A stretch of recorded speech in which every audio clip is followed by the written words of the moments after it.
Nag-say tayong captain, compose. Ladies and gentlemen, di ba if somebody's in control, di ba parang okay lang pala, okay lang. Compose. Ladies and gentlemen, this is your captain speaking. Please calm down, take your seat, fasten your seatbelt, and everything is under control. So yung mga tao, under control, okay lang pala. Kaya lang, after 5 minutes, ano lumalala? Gumagano talaga yung aeroplano. Yung makina, gumagano yung aeroplano, gumagano ho. Nagpanic na ho. Chaos sa loob ng aeroplano. Nagyakapan na, nagtanggal ang seatbelt, nagyayakapan na ho, magkakakilala. Iyakan na ho. Nag-say tayong captain, and still positive. Ladies and gentlemen, compose pa rin. Ladies and gentlemen, this is your captain speaking again. Please calm down. Take your seat, fasten your seatbelt, and follow after me. Our Father...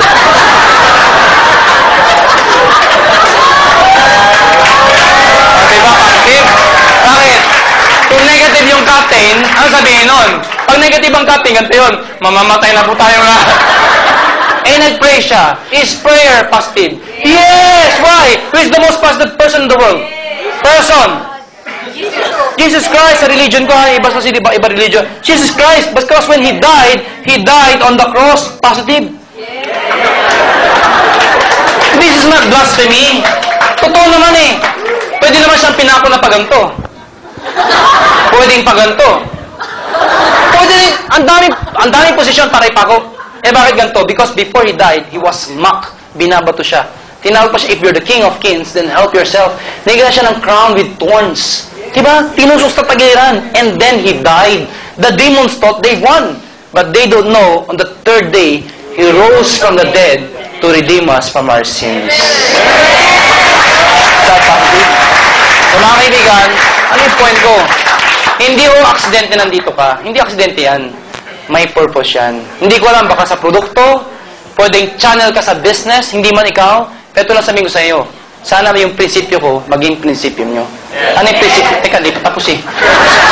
Hindi ko pa nga sasabi prinsipyo ko eh. Yes. Sobrang bayad naman kayo. Prinsipyo ko, habang bata ka, habang may oras, habang may buhay, hanggat may lakas, pag may opportunity, sumubok ka. Hindi man para sa'yo, ang importante, sumusubok ka.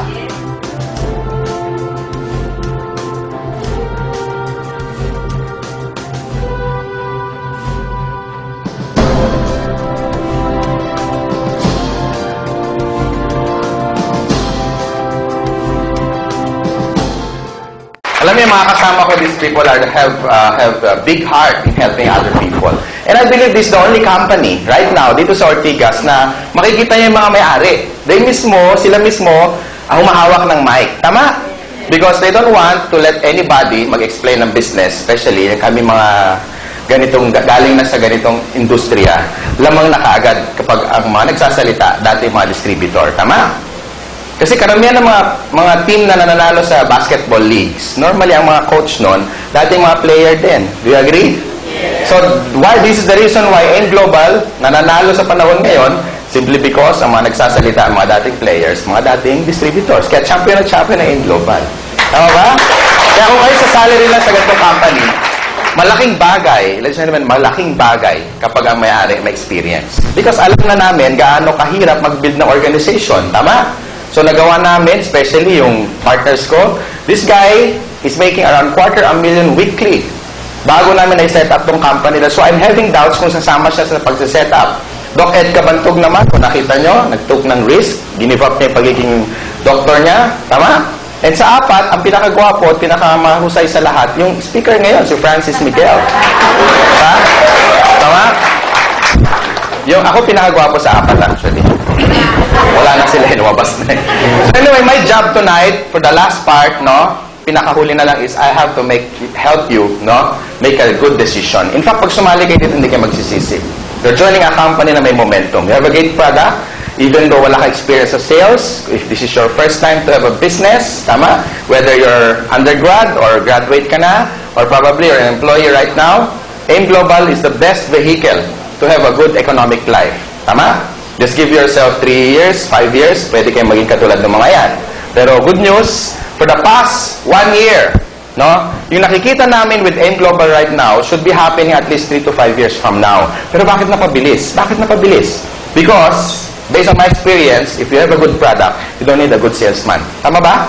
In fact, kahit hindi ka marunong magsalita, pag yan pinush mo, pwede pa rin. Tignan nyo. Ha?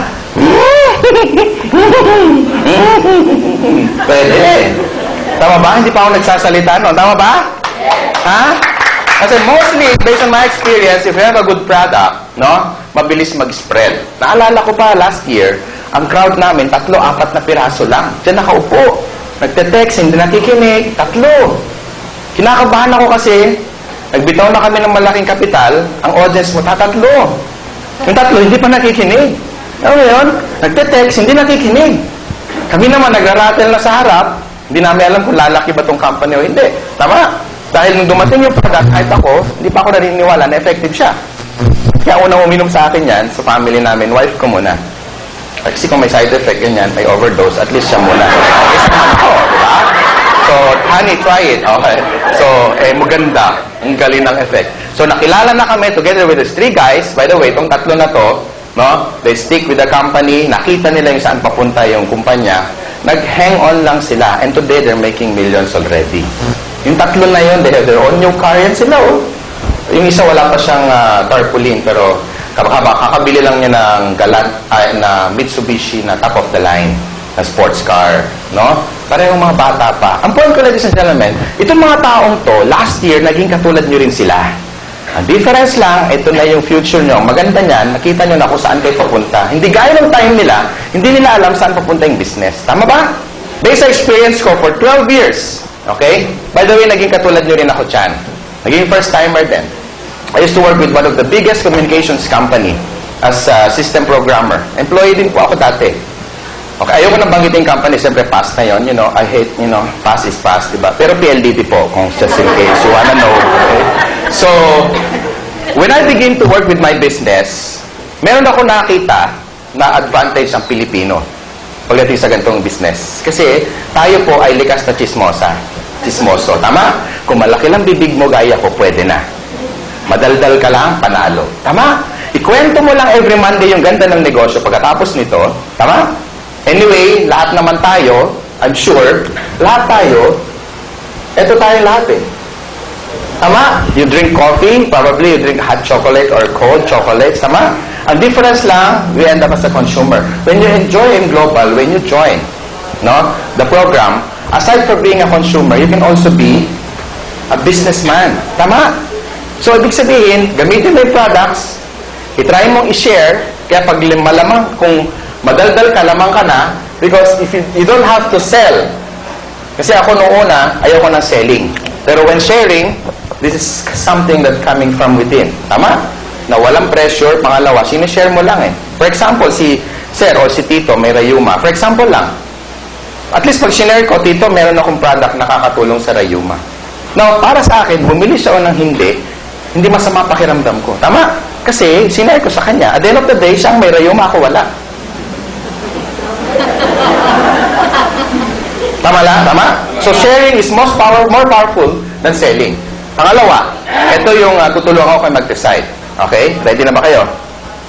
In order for a company maging successful, remember the perfect triangle. Pag sinabi perfect triangle, lahat ng sides equal. Tama? Now, for a company to run very big, dapat number 1, ang number 1 criteria niyan, dapat maganda products. So, sa products, wala na akong problema. It's been there, for 1 year mahigit. And ang sales natin last year, congrats na naman kami, ang sales natin, 139 million. First year. Kung hindi maganda ang product, walang sales na ganyan. Pangalawa, dapat maganda yung marketing plan. Okay? On my first company, nagstay ako for 12 years. Ba't ako nag-stick sa kanila? Simple lang, I'm well compensated. For 12 years, Francis Miguel made 52 million doon sa first company. Bago ako nag-set up ng company na to. Salamat sa mga kamay niyo. Okay? Now, bakit ako nag-stick sa isang company? Kasi nga, binigay 8 kotse. Every year, nasa kami mag-asawa, nasa Amerika. Every year. Okay? Tapos may bonus pa ako na 1 million every year. Iba pa yung $250,000 ko sweldo every month. So therefore, mag-stick ako sa isang company, right?